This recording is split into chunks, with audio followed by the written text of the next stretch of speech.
You know that credit card? Oh, you know what I'm talking about. The one that you're afraid to look at to see the balance? Ugh, scary. You've been avoiding your debt. It's time to confront it. That's right. Upstart can help you face it and finally pay it off. Find out how Upstart can lower your monthly payments today when you go to upstart.com/VIALL. That is upstart.com/VIALL. Don't forget to use the URL to let them know we sent you. Loan amounts will be determined based on your credit, income, and certain other information provided in your loan application. Go to upstart.com/VIALL. You're crazy.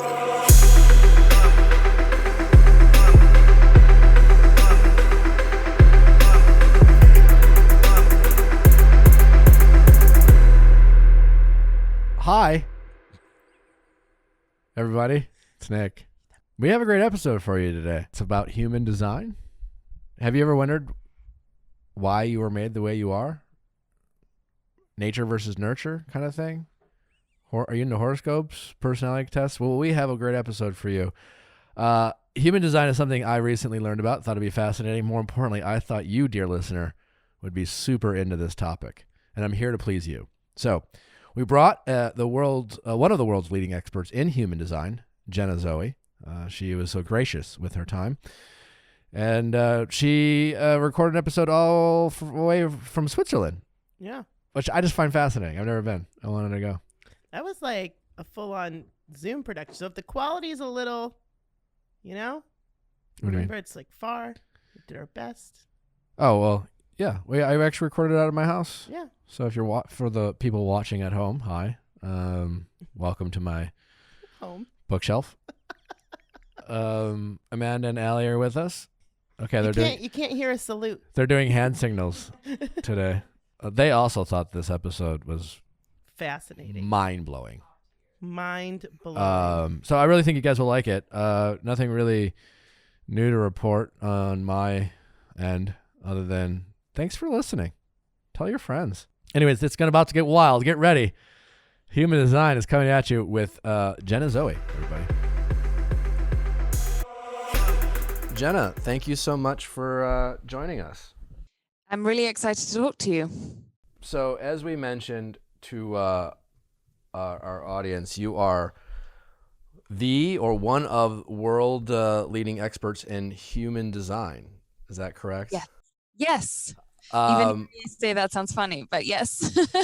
Yeah, but I don't know how many people are familiar with what human design is. I didn't hear of it until just this week when I was made aware of who you were and thought, wow, this is really fascinating. We're always on the show kind of looking for different ways to understand ourselves, understand why we do things. I think, we're always trying to, I guess get to know ourselves. We always kind of have these habits and personalities, and sometimes we wonder, do we get it from our parents? Do we get it from our surroundings, nature versus nurture type of stuff? And it seems like human design is a pseudoscience that, might help us give us some answers, or people use to, get some insight into their own lives. And so, I guess, why don't you give us a little background about what it is and how you found it? Yeah. So it is a very new science and art. It was only discovered about 34 years ago. And it was channeled or created by a guy who he heard a voice say to him, go into meditation. He was already practiced in meditation, but he heard a voice started speaking to him. And basically what this voice was saying was that, there's a lot of ancient wisdoms like astrology, the chakra system, the Chinese I Ching, and Kabbalah that have been around for many years. And the voice was basically saying there's a way to combine all of these to, I guess, like a new sort of upgraded fashion of actually being able to look at how each individual's unique energy functions. So the idea behind human design is that we're all created very differently. We all have a different design. And so therefore, us living in a world which says, this is the way to be successful, this is the way to be happy, this is the way to make money or have a happy relationship, fails most of us because most of us aren't built the same way. And so it's about actually breaking us out of like this idea that everything is homogenous for everyone And when you know how you're uniquely designed, then that's how you know what your kind of like custom system or your custom roadmap looks like to the success, the love, the joy, the ease, the, you know, all the things that you want. So you're kind of like working with your energy rather than against it. And, you know, an easy way to figure out if you're working against your energy is whenever you come up across like, you know, where there isn't flow in your life. That's usually the universe's way of saying, you know, there's something you need to change here. I'm not kind of opening the doors for you so easily because this is not the way you're meant to be doing it. And so when we employ our energy correctly, yeah, it's just a lot more easy manifesting or making things happen, if you will. So basically what this guy did was he, you know, he had this information channeled into him. And the idea behind it is that it's a scientific calculation because it's based, like astrology, based on the positions of the planets on the day and minute and time and place that you were born. The idea behind that being is that, you know, where you are right now, Nick, has a specific type of energy, and where I am right now has a certain type of energy. And therefore, when my soul is choosing to come in, it's going to choose a sort of perfect portal of energy through which it can come. And what we want to do is we want to figure out what that energy was like on the day and time and place you were born, because that's who you really are. That's your kind of like baseline energy. And so becoming your best self, or whatever you want to call it, isn't really about becoming much. It's about unbecoming, or going back to who you were before the world told you how to be, before you were conditioned. And so that's how we can look at a chart that we put all your birth details into a piece of software, and we can figure out by looking at that, what are the certain traits and qualities and skills that you chose to come here with, and how can we then focus you on those rather than the things that you think you might have to learn how to do in order to get what you want. Oh, interesting. So when you say, are you like referring to like our soul when you say like, when you say the skills or tools we chose to come here with, like, you know what I'm saying? Like, is that like a divine presence? Like when you say a voice, I mean, who is the guy who came up with it? What was his name for people who want to maybe do some research on him? Yeah, his name was Ra Uru Hu. If you Google the history of human design, it's all there. It took place from the 3rd of January until the 11th of January in 1987. And he basically sat in an 8-day meditation, and this all just came to him. This idea of like, if you look at a human design chart, which you can do, if you go to myhumandesign.com and put in your birth information, you'll see what a chart looks like. And basically you'll see it kind of looks like the chakras. It's like a mapping of your energy body.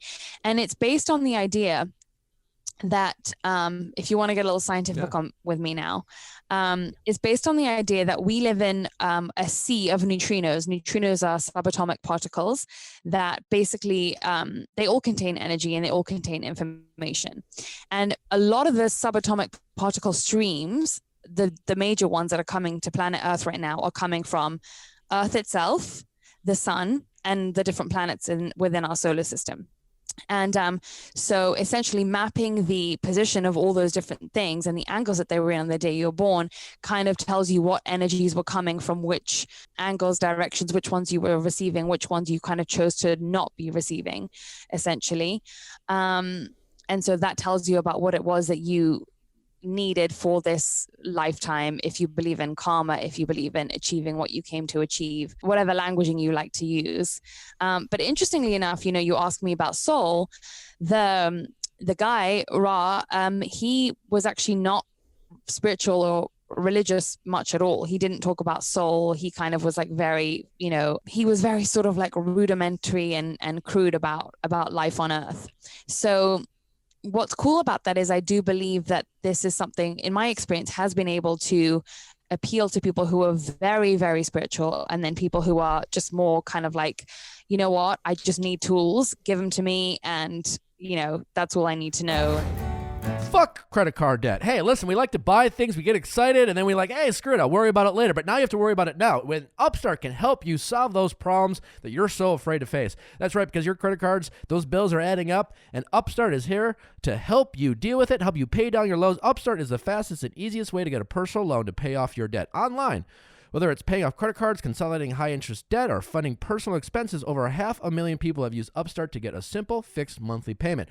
Upstart finds smarter rates with trusted partners because they assess more than just your credit score. With a 5-minute online rate check, you can see your rate upfront for loans for $1,000 to $50,000. You can get approved the same day, and you can receive funds as fast as one business day. So, to find out how Upstart can lower your monthly payment today, when you go to upstart.com/VIALL, that's upstart.com/VIALL. Don't forget to use the URL to let them know we sent you. That is right. Loan amounts will be determined based on your credit, income, and certain other information provided in your loan application. Go to upstart.com/VIALL.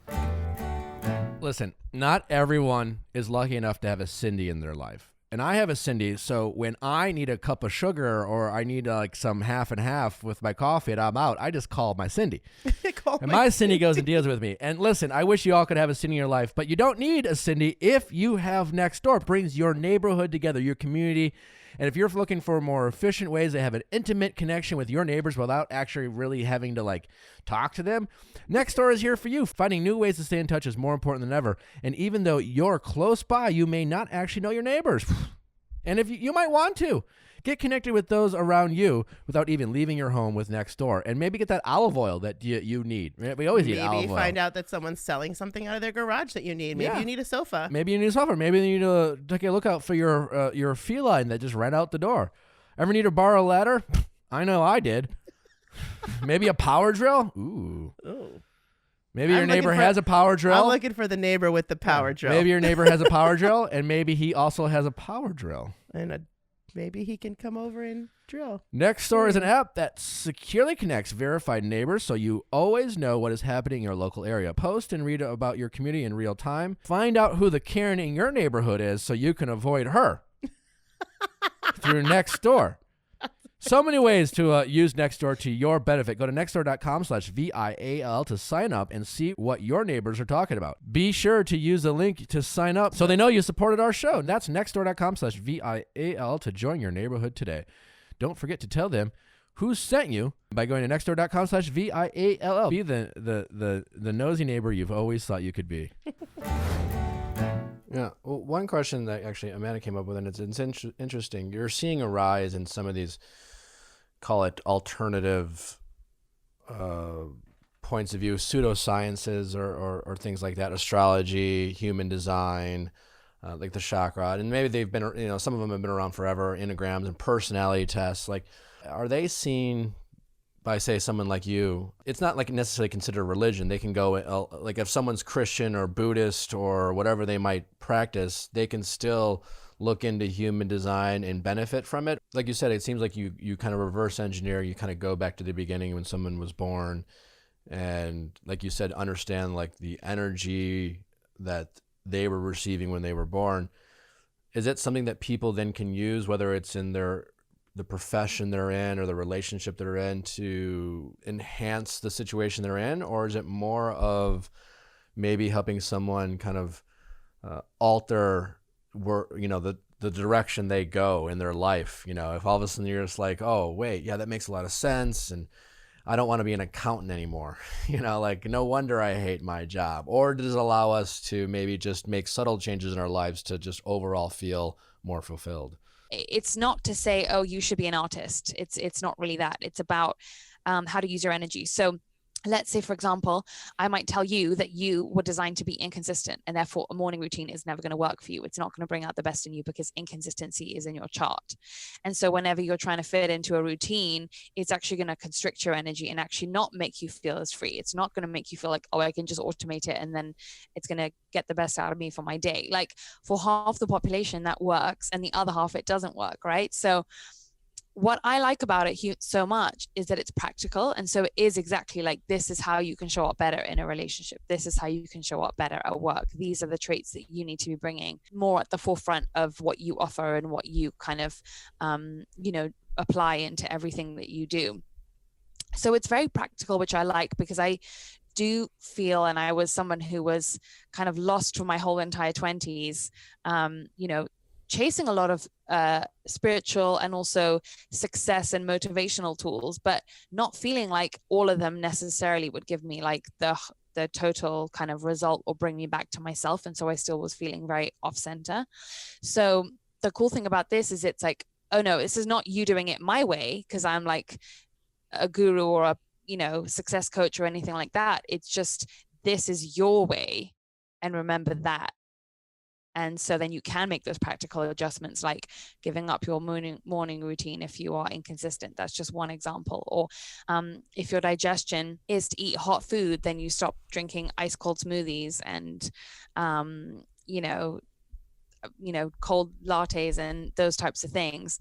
But then there's other things like, you know, some people are supposed to be motivated by money. Some people are supposed to be motivated by fame or being seen, or this idea that they want to make an impact. Some people are not supposed to be motivated by any of those things. So it actually runs a whole gamut, and it's incredibly deep. You know, you can go 8-10 hours into one person's design. The world is burning, my friends, and the world is on fire. I feel a little nutty sometimes. I need to talk about it. That's all I'm saying. If there's something interfering with my happiness, I like to talk to a mental health care professional to help me get back to neutral. And BetterHelp is helping people across the country, quite frankly, across the world, with their ability to assess your mental health needs and align you with a mental health care professional that helps you, talk about your feelings. You can start communicating in under 48 hours. It's not a crisis line. No, it's not a self-help. It's a professional counseling done securely online, conveniently from your home, as long as you just have internet connection. BetterHelp is committed to facilitating the great therapeutic matches so they can make it easy and free to exchange counselors if you need. It's more affordable than traditional offline counseling, and financial aid is available. BetterHelp wants you to start living a happier life today. So visit their website, read their testimonials that are posted daily so you don't have to take my word for it. Visit betterhelp.com/Viall Files. That's VIALLFILES. That is better, HELP. And join the over 1 million people who have already taken charge of their mental health through with the help of an experienced professional. In fact, so many people have been using BetterHelp, they are recruiting additional counselors in all 50 states. This podcast is sponsored by BetterHelp, and Viall File listeners get 10% off their first month at betterhelp.com/Viall Files, VIALLFILES. Natural habits, people. Essential oils made easy to use that are specialized and blend to help do all sorts of things, but specifically headaches. Let's focus on headaches today because we get them all the time, and sometimes we have to take things like ibuprofen and Advil, but we don't really want to. Terrible for our Amanda our had stomachs. a headache the other day, and I pulled out the center right out my purse, and I said, girl, and we put it right on her. I brought some in for the ladies today, and you can have yours too, whether you want to roll it out on your body or diffuse it in a diffuser. NHOils.com, code Chrissy for up to 25% off free shipping. Check out our lineup today at NHOils.com. Trust me, if you struggle with headaches, try a less invasive, healthier approach to dealing with those headaches. It's a first approach. Yeah. Right? And little temples, lit on the back of your it neck. may not be the all-be-all. It's not a cure-all, but it's certainly a great way to limit the amount of medications or certainly ibuprofen that you're using to deal with your headaches. And when you feel one coming on, quick use those oils, and often it deals with it right away. NHOils.com, code Chrissy, 25% off. That's very cool. It's fascinating. So how long have you been I doing discovered human design, I think 8 years ago now, and I've been doing it properly professionally for 4. Your family, friends, relationships. Is it important for you to get them to understand their chart, or at least for you to understand, or do you kind of like, listen, this is my profession. If you want to, I'm open to it, but you let kind of people come to you when they're ready? It's a good question. And actually, that will also depend on your chart. So how you put things on people depends on your energy as well. And so for me, which is the same as you, actually, we're the same energy type, which is a type called a projector. There are 5 types. We have to be invited, meaning that people need to want us to tell them there's something before we can kind of just like volunteer our like wisdom or our guidance or our knowledge or whatever it is that we're going to share with people.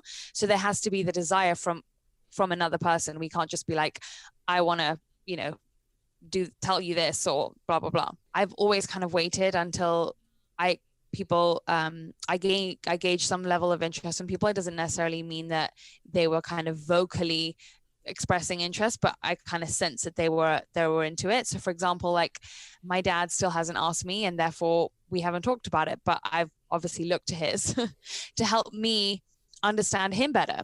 And I'll never forget that one of the most healing, beautiful moments of my relationship with my mom was her asking me to read her chart. And when I did, there was so many things that she does that I had assumed she does them for the same reasons that I do them. And that's what created judgment in me for her.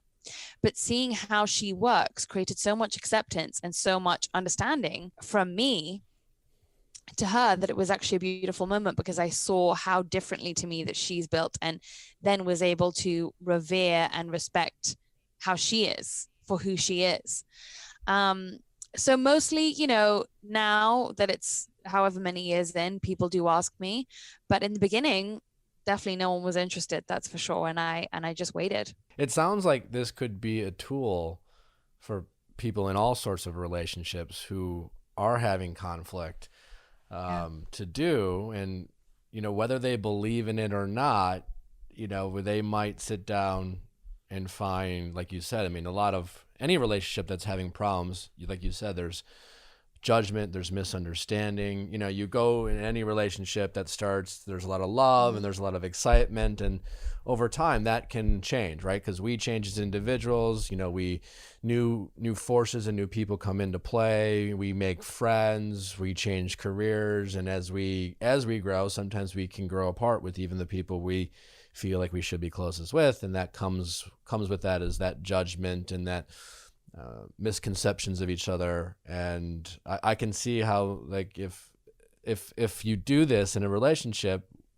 it might open some doors where you feel like you get some information where you could be misunderstanding one another. I suppose you have to be open-minded to a certain extent, otherwise you're just like, oh, that's stupid. But as you say, I'm guessing a lot of times when you read people their charts, whether they're resistant or not, there's some aha moments of, like, do you find people who are like, oh, this is, I don't know, it's hocus pocus stuff, but they reluctantly sit down and you read their chart, and all of a sudden there's this these light bulbs start going off. Does that happen a lot for you? I don't do readings myself anymore, because I created a whole business out of it now. I train people to be readers and that whole thing. But sure, it used to happen to me a lot with women. I would do their readings and they'd be like, oh, you have to do one for my boyfriend, and you know, they'd kind of come on and be like, okay, yeah. But you know, there's no denying when you tell someone what they're like, that if you're accurate about it, then you usually get a positive result. And most people, whether or not they're spiritual seekers, most people want to know more of what they are. Most people want to hear about how they function, how they work, and everything. We definitely like to hear more about us, for sure. We most people are, regardless of what their chart says, we're pretty eager to hear about ourselves. I think for most people there is a sincere desire to understand themselves. I think as we do get older, you know, and we separate from our parents' nest, so to speak, and we go out into the world, I think that's why I think a lot of people in their 20s feel sometimes literally lost. You know, they're maybe even in their 30s, sometimes even as they get older, they sometimes fail. They look in the mirror and either don't like who they are, don't recognize who they are, or they just feel a bit of a disconnect. And there's always this ongoing desire for people to continue to find that, because when we have those moments in our lives where we're either humbled or we face some sort of adversity, it allows us to be a little bit more open. And when we do that, there's a very comforting feeling of, you know, being okay and that almost acceptance for ourselves, right? Like we judge, you know, as you talk about judgment and acceptance with people in our lives, but we do that with ourselves all the time. You're like, I fucking hate that about me, or why do I do what I do? You know, especially when other people are like, oh, that's so annoying about you. Why do you do that? And you're like, I honestly wish I knew why. I hate it too. I understand. It's a weakness of mine, and it's we get very frustrated with ourselves often. And when you can understand the reasons why, whether they're because that's part of who you inherently are and it's there for a reason, or you do it because you felt like you had to start doing it at some point along the way, and therefore you're now free to drop it. Both of those realizations are beautiful. So I might find out why I refuse to fold laundry or close cabinet doors behind me. And then when I find out the reason why, I can tell everyone around me that I no longer have to feel guilty or responsible, because just because you told me I have to leave closed cabinet doors, like I don't necessarily have to, because it's Well, not in you're my actually nature. you're somebody who's very efficient, and you only want to do things that's that you think is going to have like a direct use. So I'm literally just picking that Oh, up that from your makes chart sense. now. And so Yeah. therefore, if you don't think that you're necessarily going to get like if there's not an obvious benefit to you for doing that, you are going to want to conserve your energy, whether consciously or that's just kind of part of the patterning. So doing those things, or that might seem like a waste of your time and attention. Wow, that makes a lot of sense. Should we dive into my chart as a way for people to kind of understand how this Yeah, works and just have absolutely. some fun with it? So as I was saying to you, Great. you know how in astrology you have like your sun sign and you have your moon sign and your rising, all those different types of aspects. Yeah, yeah. I'm familiar with those terms. I haven't had Oh, someone really? fully read my chart. Oh, you should get Yeah. oh, I have a good astrologer for you if you want to interview someone who she's Yeah. yes. We had one. We talked to I don't know if you know who Ricky Williams is. He's a former football player, but he's since has very passionate in astrology. We had a really rich episode about him. He didn't read my chart on the show, but we did talk That's a lot awesome. about it. But yeah, but I am familiar with those terms. Your sort of like top line thing that you can look at if you're looking at your chart in human design, which is like the same as looking at what's your sun sign, if it's the only thing you know in astrology is like what's your sign, right? What we have in human design is called energy type, and your energy type is basically it describes to you how you use your energy best. So how you exchange energy with other people, how you use it, how you get it, those types of things. And so you are what's called a projector in human design. And a projector is a person who basically is not here to, do. A projector is here because they see something in a different way that other people don't see. And so therefore, they're not here to create energy necessarily. They're here to shape and guide other people's energy. So I like to tell people that projectors are like the birds up in the trees, and all the sort of like, animals are trying to find a way through the jungle or whatever. And the birds are the ones that say, go this way or try it like this, or this is a quicker way to get there. Or so they're kind of like tweaking and hacking and improving and upgrading. And essentially, the big thing about being a projector is if you try to compete and be like a lion and a tiger and all those kinds of things, then you're always going to end up feeling bitter actually, and feeling annoyed that you're not more successful than you are. And so as a projector, it's really important to understand that you are here as a guide for the rest of society.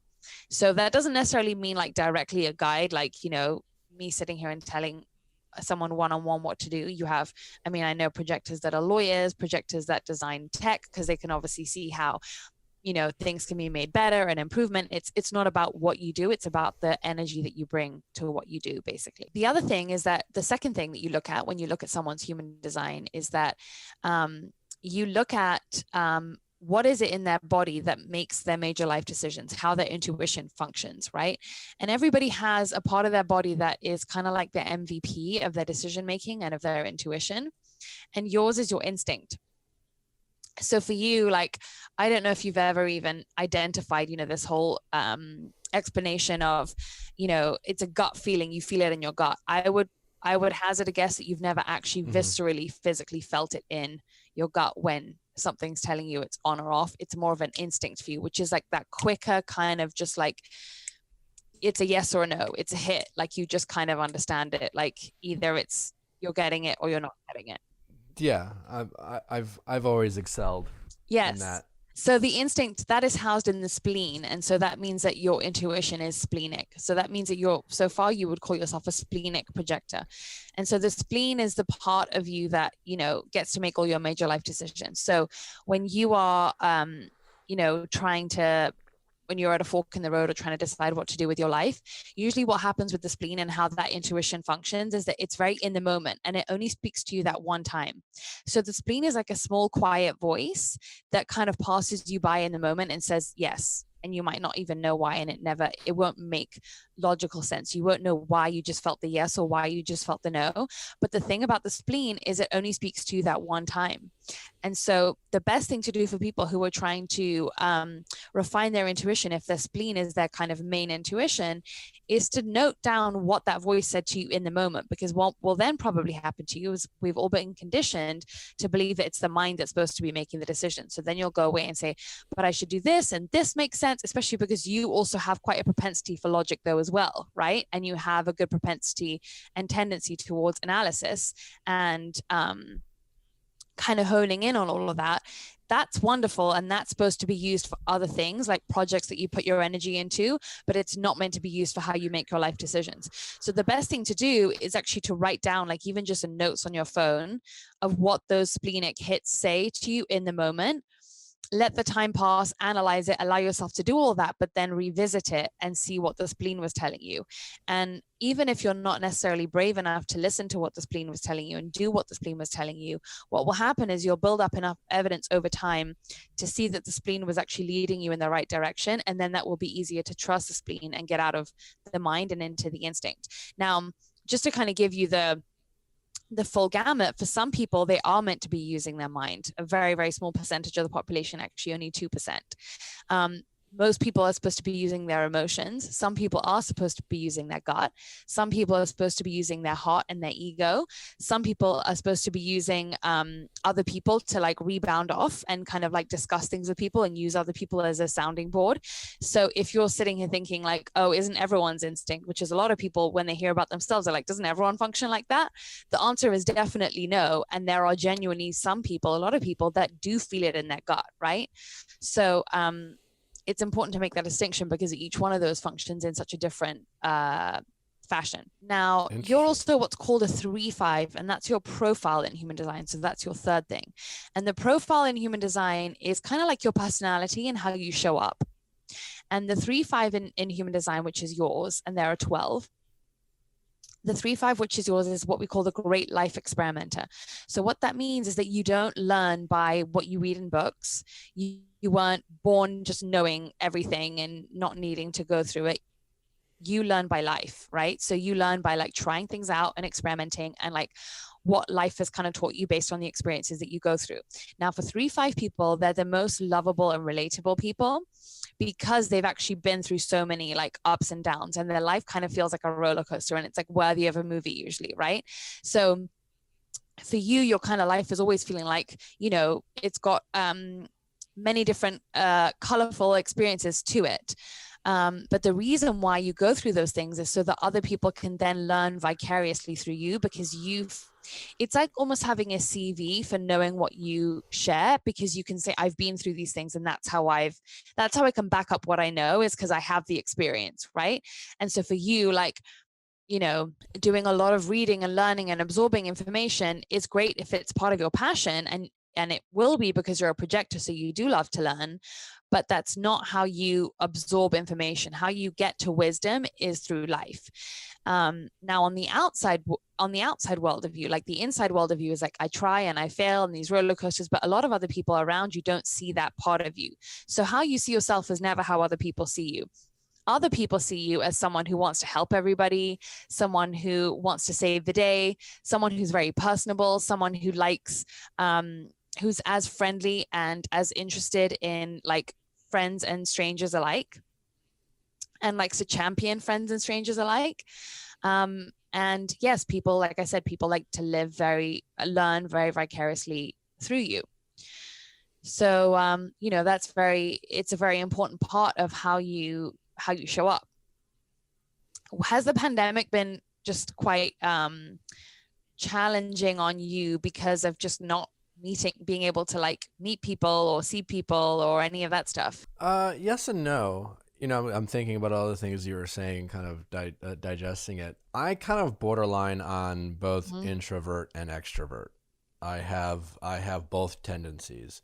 I very much miss a lot of the aspects that the pandemic took away from us, being in crowds. Like, I love the extrovert part of me loves going to events and crowds and or even movie theaters and feeling the energy of the crowd and the experience. The introvert in me will want to hone in on a small group of people and just have rich dialogue there. Yeah. And you know what I'm saying? And not necessarily be like, I don't want to talk to everyone. I want to like find specific conversations to have, right? You know, sometimes I've been described by people as either aloof or intimidating because sometimes I'm in my head thinking about things, but I do like interacting with people, but sometimes I like doing it on my own terms, if that makes sense. So in the beginning of the pandemic, I was okay. I kind of thrived. I was almost, at first, I was like, this isn't so bad.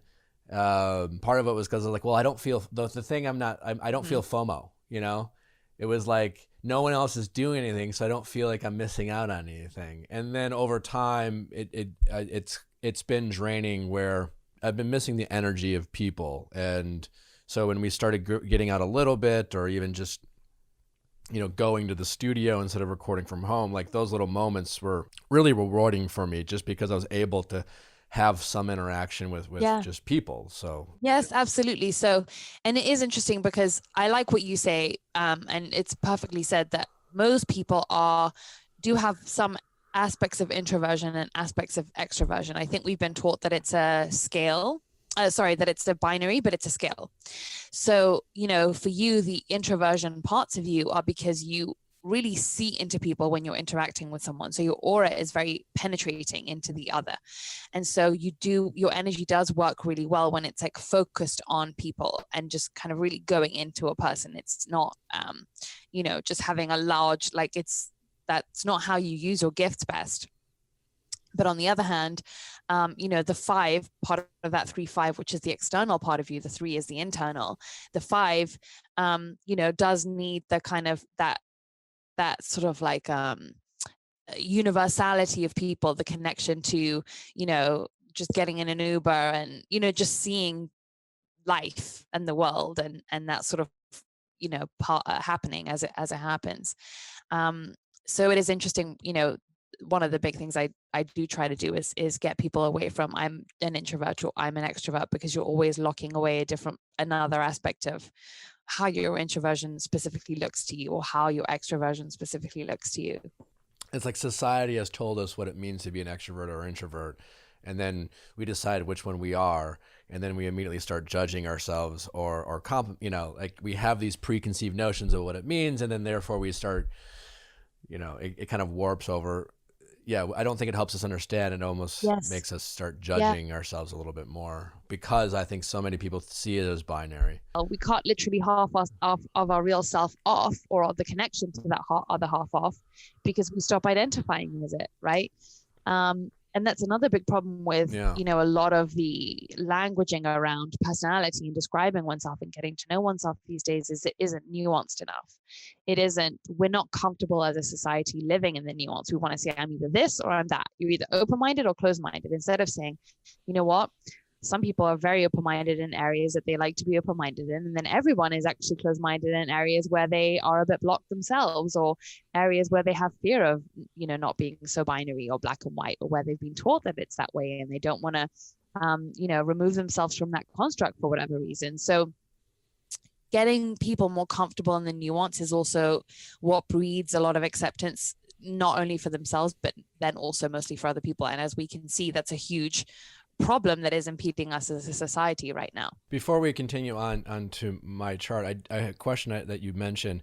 You know, you mentioned, like, for me, like the spleen, my gut, the intuition, but you mentioned some people should be listening to their egos. And I find that very fascinating, because I often tell, like, my audience, just like our egos are like just never, like, it's never telling us useful things. But you would argue that there are certain groups of people that might benefit from them. Can you explain that? It depends how you define the ego. If there's a lot of spiritual texts that they use the word ego for the fear voice or the negative voice inside of you.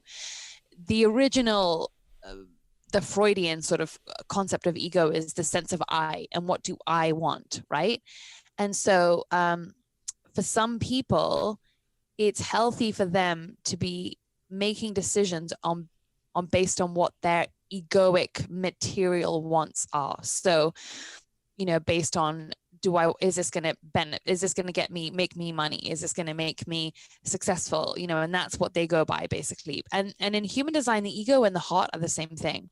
So it's not this concept of ego of like that evil voice inside you that's going to destroy you. The ego is the sense of I, in the truly sort of like in the psychoanalytical definition of ego, basically.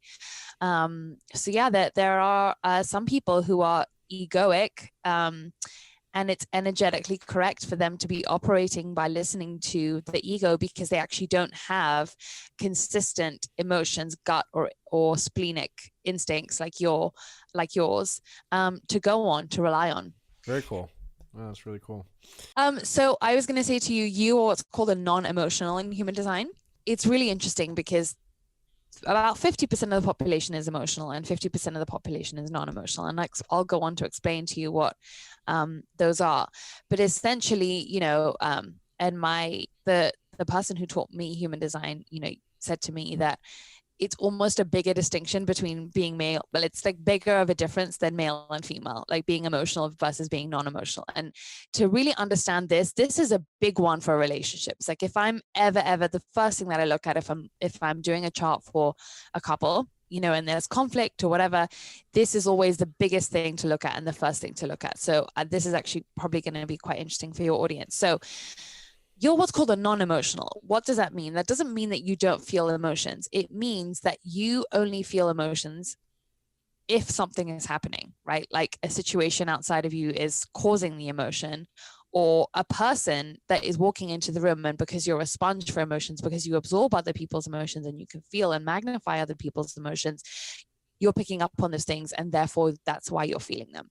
So for me, for example, I'm an emotional, and I don't pick up on what other people are feeling. So if I walk into the room with you and I'm feeling a level like 2 out of 10 annoyed, I'll have zero visibility on the fact that I'm annoyed, but you're going to feel that. And you're going to feel it in your body in like a 6 out of 10 way. And if you don't know that that's coming from me, then I'm going to look at you and say, why are you annoyed? Because you're magnifying that and reflecting that back to me. And you're going to say, I don't know. And I'm going to blame you. But if you don't know that what you're picking up on is magnifying what I'm doing, then originally you're supposed to serve as a mirror for me to help me see what kind of just mood I just happen to be randomly in that day, which is what emotional people are. We can wake up sometimes and be happy for no reason or sad for no reason, and we live our whole lives on these emotional waves, right? So often in a relationship, you have to look at who is the emotional, who is the one that has these ups and these downs, and who is the mirror. And sometimes you have 2 emotionals and sometimes you have 2 non-emotionals too. And those are different dynamics as well. But it's really interesting to know sometimes the non-emotional people actually get called the most reactive or the most emotional, because they are reflecting and magnifying what the emotional person doesn't see that they themselves are feeling. So for you, what I would do is that whenever you feel like overly happy or overly sad, it serves as intel, and it makes you very emotionally intelligent and very empathic, because that's a signal that someone else who's around you, who might be probably unaware of what it is that they're going through, you can actually be able to tell them about it, and you can be the reflection that shows them where they're at, so they can hopefully get out of this kind of being mired by your own emotions so much that emotional people are in perpetually and don't always see. Yeah. So if I felt like, or I've been told that I'm good at reading situations or good at reading people, and that would help explain that's that. One of the ways in which you're good at reading people. The other way that you're really good at reading people is in there's another center in your chart called the G center, and that's to do with being able to read the room, read the different, I guess, like vibes of people, because you can be quite a chameleon, and you can walk into a room and feel what the room needs from you and kind of present that, rather than just like, think about that spiritual advice of like, always be yourself. For you, it's not that you're not being yourself, but you know which different aspects to kind of pull out, because you're quite good at reading the room. So your center for identity is actually quite open and flexible. And then also you can sense agendas and people's motivations very easily. So the way that you read people is across usually those 3 forms combined. Most people have one way at least in which they can kind of feel people. One of those ways is usually the primary way. Mm-hmm. And so those would be your three. Being able to read people's motivations is something I've always felt like it's come very easily to me. So that's and you can, interesting to hear. you know, those kind of motivations are not always necessarily negative. It's about the consciousness behind those things that drives those things. So for example, some people, it's energetically correct that they just want to make a ton of money. And you can sense that. And so if you sense that in somebody and they're, for example, in denial of it, you can actually help them to say, hey, this actually is a good thing for you. And I think you should chase that and embrace that, you know. Or you see someone that, you know, is trying to chase fame, but they're doing it with the wrong kind of consciousness. You can also, that's one of the ways that I think you can really guide people in terms of like helping them define what they're motivated by and what that's actually, I would say that's a good focus of yours, you know, helping people refine what drives them in life. Interesting. Yeah, I do a little bit of that already, but yes, on this podcast, we have a show where people call in and ask for questions. And that's amazing. And actually the question asking format is perfect for you because you have what's called a passive brain. So a passive brain doesn't always know what it knows. Like, let's say, for example, the back of everything you know is like a huge library, okay? But you've spent years putting things in that library, so you don't know what you know. Sometimes it takes a person coming and asking you the question, and also don't forget the question is the invitation, what we were speaking about in the beginning of being a projector. The question is the invitation of that person saying, you know, I need your guidance. Tell me what you have. That format works perfectly for your energy type, being a projector, people wanting your guidance. But it also helps you pick out the best information because the very presence of someone asking a question helps pull it out of you more easily than if you were just to, okay, Nick, take the stage and talk about this for 45 minutes type of thing. So that works very well for you, actually. Might be the most relatable thing you said to me, because I do feel that where if someone were to be like, if I need that guide, and the guidance is the question, I get that, you know, too. It's just like, I don't really know how to start. For me, it's the match of, and then once I get the question, that mindset really felt very relatable to my brain in terms of, I feel very comfortable going and sitting down and saying, all right, what do you have? Like, there's no preparation. I just have it there. I just need a place to start to go get it. And that was really. Do you want to talk a little bit about your digestion? For you, it's actually very healthy. I know there's a lot of, and this is one of my favorite things to do. One of the things that is so fundamental to human design. In human design, you have what's called the 4 transformations, which are 4 different things to get really aligned in your life to, how do I put this? To develop your genius. And the first one to get right is the body, right? Like the food, the digestion, all those types of things.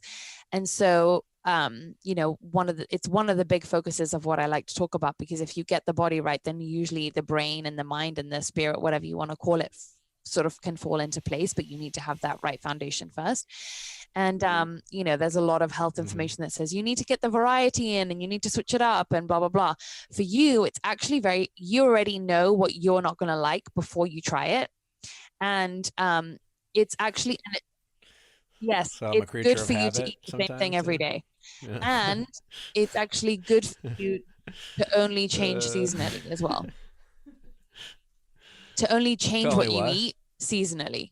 So for you to eat the same breakfast, lunch, and dinner for 3 months is actually good because it helps you. So is it? You do that already? That's great. Oh my God, that's awesome. Yeah. Well, it's a huge help. But maybe the nice thing about knowing it, even if you're doing it already, is like, okay, now I never have to question it. I never have to think, oh my God, but what if I'm missing out on this? I've been defensive about this with people who are in my surroundings of like telling me I need more variety or I need to mix it up. And I'm like, why? I don't understand. And then when I do, I'm always disappointed, you know, in that sense of like, and that there's certain levels that I've tried more and more things, and sometimes I'm surprised and pleasantly surprised. But most of the time, it's just like I for example, like I'm going to this restaurant because there's a particular meal of food that I like. I'm going to that restaurant for that meal. I'm not going there. Like my dad will be like, oh, well, there's so many options. Let's take advantage of the options. I'm like, no, I'm coming for this. And I've had to defend my wanting to go to get that particular meal. There are restaurants that I've gotten the same meal at for 15 years, you know? Yeah. And that's just who I am. And I'm tired of having to defend that. There we go. You've got it recorded. And I've never met you before. I've never seen you eat nothing. So, well, the reason why you are that way is because you have a very old digestive system, which originates from the time when we as species started gathering, right? So after hunting, we had gathering. And, when you gathered, things were very seasonal. Things if there was apples in season for the whole of fall, then you would just be eating apples all day. And so your system doesn't like the variety because it doesn't, it runs very counter to how, your digestive system is built. So I'll give you an example is Nadine Leopold. She's an ex-Victoria's Secret supermodel. She has the same digestive system as you. And she tells a story of when, before she thought she had to, eat certain ways to get skinny and prepare for the runway and the whole thing. And against all conventional, God knows what, she now looks better, feels better, everything, because she's happy. She eats sushi every night. She wakes up and has the same breakfast, the same lunch. It's not necessarily the healthiest thing, but she just has it on automation and she's so happy and she's thriving and the whole thing. So, what we know about these things and what we think is like, it's true for everyone, or this is fact, or this is science. It just doesn't. We're really waking up to the fact that we all are so different. Actually, on the level of digestion, though, a very big part of what you are here to do, though, is to treat your body very well, is to kind of do a lot of the, taking care of yourself, learning to love your physicality, be in your physicality as well, is a very big part of your sort of karmic journey, if you believe in incarnations. This specific lifetime for you, it hasn't been a part of every single lifetime, so it's not like just a part of who you are, it's a part of who you chose to be this time around. So there's likely a lesson there, which for you I see as really being because you do take that logical part of you so easily, and because you do find it very easy to analyze and be very I forget which one they call it, left brain or right brain, which is the one that's like very, Is I think left brain? I can't remember. I could be wrong. But yeah, whatever that is. So yeah. Part of it is because you are so in your mind, whenever you're in your mind, you're not physically feeling your body and in your body. So for you, there's a really strong need to marry the two together. And obviously a lot of your personal power and mastery will come from being able to kind of know when it's right to switch between both, taking the cues from your body and then using your mind more for the outside than for yourself. So you actually, every time you use your mind on yourself, imagine you wake up with a certain amount of battery that you use, that you have like brain power or mind power or whatever for the day. The more of it you use on thinking about yourself and analyzing yourself, the less of it you have available to develop your genius towards the outside world. And so what you want to do is automate your personal decisions so much for being from the spleen, being from that intuition, being from feeling your body, being from just eating that same thing every day and not thinking about it and not overanalyzing yourself, so that you can conserve that brain battery, that daily brain battery, on looking at the outside world and really doing what you do so well, which is being able to understand concepts quite easily and also being able to explain them to people in a way that is very logical and easy to understand, right? So it's very easy for you to get inspired. It's very easy for you to reach for insight and conclusions, but you just don't want to be wasting it on trying to figure out your own life. That makes a lot of sense. Yeah.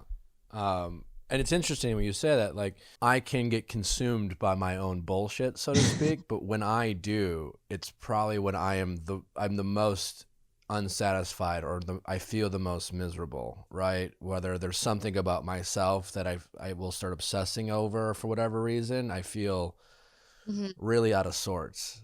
So that's interesting. But it's difficult for you because you also feel a pressure to perfect. So there is a drive. Your biggest kind of drive in life is actually to keep on improving, whether it's yourself or other people, or seeing where things are not perfect and then knowing what it is that needs to be done in order to get it to perfect. That would make sense too, yeah. Because when I am in my own bullshit, it's that burning desire to either meet my expectations or what I perceive as others' expectations of me. Yeah, absolutely. And so that's also very interesting in relationships, because a lot of the time people who have that, their partners feel subject to criticism or not feeling like they measure up. But on the positive side, you can be a great, like, because you are a guide, you're a projector, the person that you're with has to have that desire to want to know how to be better all the time and want the help, and not see it as a negative thing, but have that same orientation towards that as you. Because basically in human design, when we talk about skills, there is no like, okay, you use your ability to see what could be perfected or see what could be better just with your kids, but not with your wife or your husband, or not at work. The universe doesn't compartmentalize that way. So it's like whenever we have a skill or a gift, we're supposed to bring it to every area of our outside life, if that makes sense. Like all the things, the different roles that we take on. So you are going to be someone who's, you are going to ride other people hard, but it's a question of obviously knowing how to do it with when people are interested, right? Because you have to be invited. You have to make sure that the people in your life are interested in knowing to a certain extent. And that will give you the sign that they are the energetically correct people for you to enter into a dynamic with. Because if it's wrong for you, then by default it's also wrong for them, right? So there has to be the invitation from them and the recognition of you as being able to do that and having that inclination, and then you obviously communicating it in a way that is with high consciousness and stuff. But that's that's a sort of second layer of it all. It's really, really fascinating. Very cool. I mean, anything else that we should touch on? We could go on forever. There's so many different layers to it, but I guess because you said to me that a lot of your listeners are interested in relationships. I think one other thing that I want to say is that this science can tell you, for example, whether you're someone when you're in an argument, whether you can process things very quickly, and whether you can, if you're in an argument, can you say it in the moment as how you feel and that's how you feel, or which is you, or can you, actually in the moment you're not really saying anything that you mean, and then the next day you kind of digest it and think about it again. So I recommend for those people to not actually have those kind of straight confrontations in the moment, for example. And also some people's relationships are meant to be based on, sometimes you're attracted to people because there is a lot of harmony, where that would mean that your relationship is mostly based on kind of friendship and similarity. Whereas on the other side of the scale, when you have a lot of differences with people, then that creates a feeling of being complete by someone, but it also creates a lot of physical chemistry, but it also means that there's not a lot of friendship and similarity and feeling like that person super duper understands you because they're built so differently. And obviously most people's relationships are somewhere in the middle of that scale, but I've seen relationships run the whole gamut of that. So again, there is no right or wrong. It's just what people kind of fall for. And the biggest question that people ask me with relationships is like, well, is a projector good with a manifesting generator, or it cannot, what types match with what types?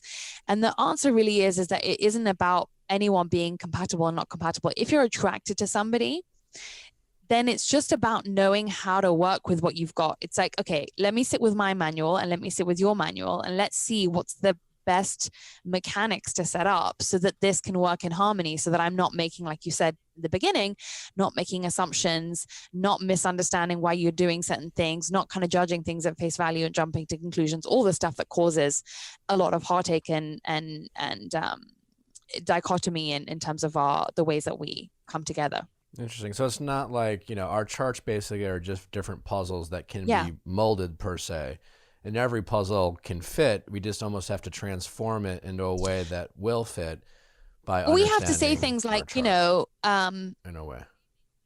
for example, like if I was doing someone who was with you, I would say, you know, if this will be a silly one, but like why Nick doesn't like to try new foods is not because the reason that I don't know, maybe this partner of yours' father was super close to it, and so therefore she has a negative association with not trying new things. It's just because that is how his digestive system is set up, so that's how he gets to genius. And then all of a sudden that doesn't bother someone anymore, right? Because it's like, oh, I see the reasons why behind it.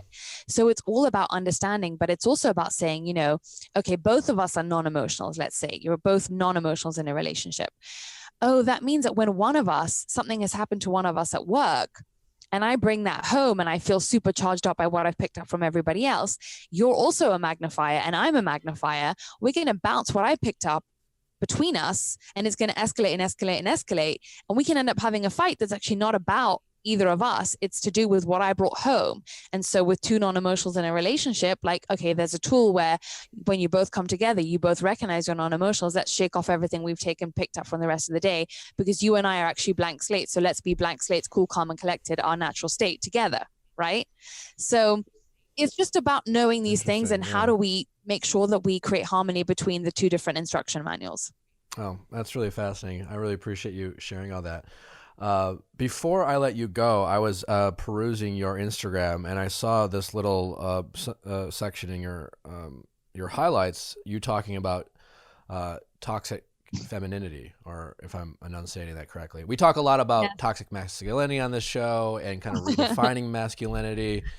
And I think that's really great to do, and something I've always kind of been passionate about, because I've never considered myself to be more of the traditional, like, macho person, but I've always, and so you've spoken a little bit about that, and I just thought that might be something that my audience might be interested in hearing your thoughts on, because I found it really fascinating. Well, the first thing to say that I called it toxic femininity, because then that gives people an easy reference point for what I'm talking about, but I personally don't resonate with the toxic thing anyway. Sure.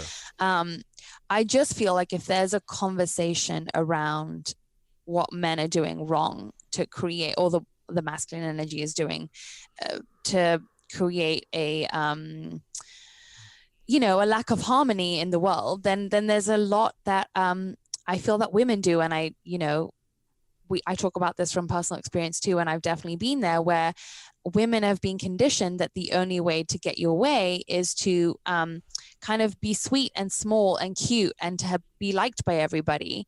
And then therefore that in itself is a way to gain approval, gain validation, get your way, those types of things, rather than just be centered in yourself and say what you want and speak up for your needs in just a very calm way. I think there's a lot of, even the small things, like, how women, we've been taught, and it's very common, like, finish sentences on a high, these little things that are subtle, that actually small us and dampen us without anyone else participating in it, but we've done it ourselves, right? And, especially in relationships, a lot of the times when women say, oh, I was with such a narcissist or whatever, it's like, hold on a second, if you believe that you create your reality, and you pull in things that are an energetic match for you, then on some level, you're still running that program where it suits you for someone else to be the one that was in power, and for you to be the sort of like more helpless or more swayable thing. And you've also radiated by showing up in that sort of people pleasy or small or cutesified type of way, that you're not worth having needs or being heard, because you can't be in the center of that yourself, so no one else can be there for you as well. And so I do personally feel like the feminine energy is just as wounded as the masculine energy in this type of world. And I think it's a lot more healthy to have a balanced discussion about where everybody has played a part in getting to us to this fractured place where we are now. Well said. That's very interesting and something to think more on. I can't thank you enough for taking the time. This has been a ton of fun, learning about human design and sharing your information. Can you let my audience know, if they want to learn more about human design and learn more about you, where they can find you, and how they can just follow what you're doing? To look up your human design, you go to myhumandesign.com. That's a software that I created myself because the current softwares were very outdated and only created for PC. The planetary alignments weren't so accurate, so I worked with an astrophysicist to create a more accurate piece of software, so it's on there. And once you've looked up your chart for free, which will tell you all the basic things, you can find a video for every single aspect of your chart, all the different aspects we've talked about in your chart today. There's a 45-ish minute video describing each one. So if you add all those things up, you can get 8 to 10 hours of content just about you. And then obviously you can do it for your kids, your family, your parents, your husbands, your wives, everybody. You can also book a reading with one of the readers that I've trained on my website as well, and dive into our complete sort of video offering there. So it's all kind of under one roof, myhumandesign.com. And then on Instagram, we're just my.humandesign for all the heavy, more human design info if you want to kind of learn along the way. And my personal Instagram is just at Jenna Zoe. That's JENNAZ. You guys say ZOE. Awesome. Well, thanks so much. This has been a ton of fun. I really appreciate it. Thank you guys, as always, for listening. Be sure to rate 5 stars. Sending your questions at asknick@castme.com. Cast with a K, as always. Hope you guys enjoyed this episode. And if there is nothing else, we will see you back on Monday. Bye.